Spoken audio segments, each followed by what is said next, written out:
এক প্লেট চটপটিতে পাওয়া গেছে 7 কোটির বেশি মলমূত্রের জীবাণু, আর দোকানের পাউরুটি খেয়ে শরীরে ঢুকছে ক্যান্সারের উপাদান। জীবন বাঁচানোর জন্য যে খাদ্য, তাই হচ্ছে মৃত্যুর কারণ। কিভাবে, কেন দূষিত হচ্ছে আমাদের খাবার, এ থেকে বাঁচার উপায় বা কি? বিস্তারিত খালিদ ইবনে মিজানের রিপোর্টে।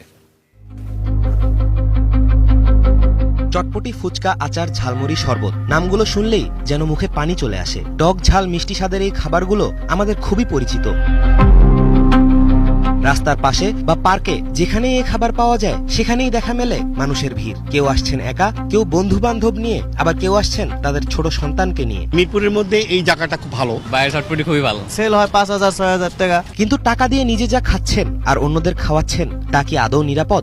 কোলাইটা থাকার কথা ছিল মানুষের ইন্টেস্টাইন, তাহলে সেইটা খাবারের মধ্যে আসলো কিভাবে? সম্প্রতি বাংলাদেশ নিরাপদ খাদ্য কর্তৃপক্ষের এক গবেষণায় দেখা গেছে, এক প্লেট চটপটিতে 7 কোটির বেশি মলমূত্রের জীবাণু রয়েছে, যা মানবদেহে প্রবেশ করলে হতে পারে ডায়রিয়া সহ দীর্ঘমেয়াদী নানা রোগ। আজকে যে বাচ্চাটা জন্মগ্রহণ করবে, মায়ের পেটে আছে, সেও 8টা থেকে 10টা অ্যান্টিবায়োটিক রেজিস্ট্যান্ট হয়ে জন্মগ্রহণ। এই কিছুদিন পরে আপনি দেখতে পারবেন যে সামান্য জ্বর আসবে না, ও অ্যান্টিবায়োটিক দিবে, কাজ করবে না, ওটা মরে যাবে। ঢাকা শহরের 50টি স্থান থেকে 450 খাদ্যের নমুনা নিয়ে গবেষণা করা হয়। এর মধ্যে প্রতিটি নমুনাতেই ভেজাল পান গবেষকরা। যে কটা দেখছি আমরা সবগুলাই অনেক ধরনের ব্যাকটেরিয়া, ইনক্লুডিং ডায়রিয়াজেনিক ব্যাকটেরিয়া আছে, প্রচুর সালমোনেলা আছে, ইকোলাই আছে। খাদ্যে মলমূত্রের জীবাণু অর্থাৎ ইকোলাই ও স্যালমোনেলা ব্যাকটেরিয়া দূষিত পানির মাধ্যমে ছড়ায় বলে জানান গবেষক। যদি আমরা কোনো খাবারে ইকোলাই ব্যাকটেরিয়াটা পাই অথবা সালমোনেলা পাই, তাহলে আমরা বলি যে this food is somehow contaminated with fecal material. এ ব্যাপারে ওয়াসার সাথে যোগাযোগ করা হলে ক্যামেরার সামনে কথা বলতে রাজি হয়নি তারা।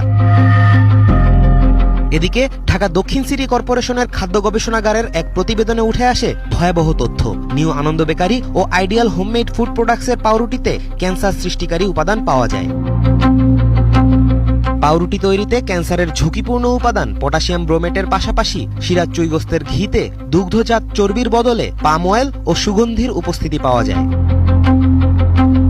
গবেষণার ফলাফল প্রকাশের পর প্রতিষ্ঠানগুলোর বিরুদ্ধে মামলা করে সিটি কর্পোরেশন। সিরাজ চুইগোস্ত ও নিউ আমাদের বাজারের মালিকদের বিরুদ্ধে গ্রেপ্তারি পরোয়ানা জারি করা হয়। আইনের সোপর্দ করছে তাদেরকে, এখন কোর্ট উইল ডিসাইড। খাদ্যে ভেজালের কারণে মানুষের দেহে স্বল্প ও দীর্ঘমেয়াদী সমস্যা হচ্ছে বলে জানান বিশেষজ্ঞরা। লিভার, কিডনি বা স্টমাক সবকিছুতেই কিন্তু প্রভাবিত করছে এই উপাদানগুলো। দীর্ঘদিন ধরে দেশে খাদ্যে ভেজাল এক ভয়াবহ সমস্যা। বিশেষ আইন থাকলেও যথাযথ ব্যবস্থা নেওয়া হচ্ছে না বলে জানান আইনজীবী। শুধুমাত্র ফাইন করার মাধ্যমে এই খাদ্যে ভেজাল আপনি প্রতিরোধ করতে পারবেন না। খাদ্যে ভেজাল দূর করতে প্রশাসনের নজরদারি বাড়ানো ও বিক্রেতাদের প্রশিক্ষণের ব্যবস্থা নিতে হবে বলে জানান বিশেষজ্ঞরা। নিরাপদ পানি সরবরাহ, হাত ধোয়ার জায়গা, চলন্ত গাড়ি যেটা কাছে ঘেরা সেটা তাদেরকে ঋণ লোন হিসেবে দেওয়া এবং তাদেরকে এইসব বিষয়ে প্রশিক্ষিত করা। খাদ্যের নিরাপত্তা নিশ্চিত করতে প্রশাসনের পদক্ষেপ চলমান বলে জানান দায়িত্বশীলরা। খাদ্যে আপনি ভেজাল মিশাবেন, জেনে শুনে একটা মানুষকে আপনি ক্যান্সার রোগের দিকে ঠেলে দিবেন,